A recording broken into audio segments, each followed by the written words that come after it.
Alright, so we're going to be talking about two types of tweens, the classic tween versus the motion tween. And we're going to first start off with the motion tween. Now if you look at the F layer that I've already created here, I have a motion tween starting around the 10th frame.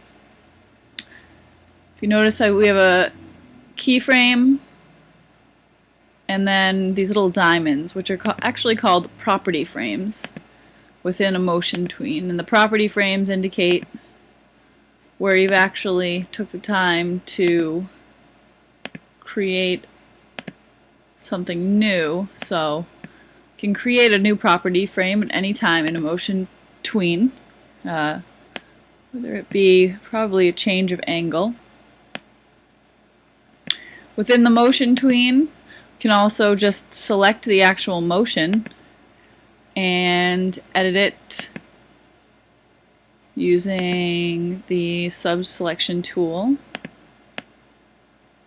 You can move it around, or I can click on one of the points and move the point. I can also edit the lines in between the points, change what direction they're going in. And I can go up here and I can click on one of the property frames, and if I don't have the whole thing highlighted, I can move it, creating a faster motion in between these two property frames.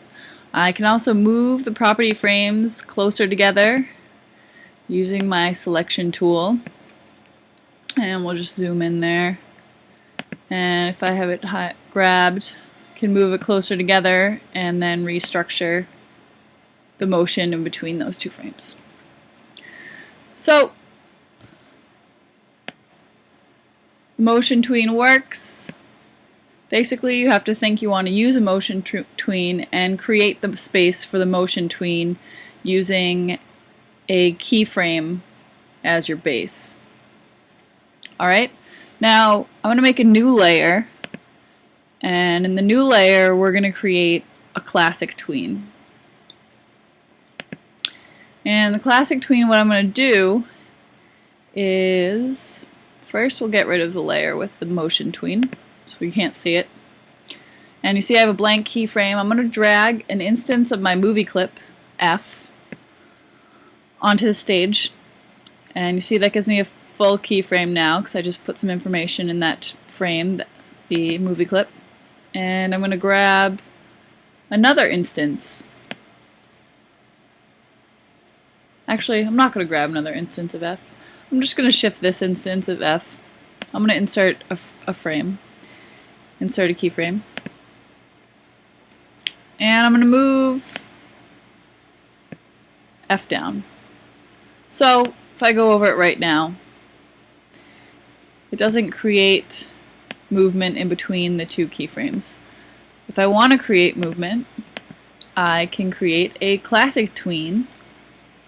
Notice right here, two options, motion tween and classic tween. Shape tween has been eliminated. Why has the option for shape tween been eliminated?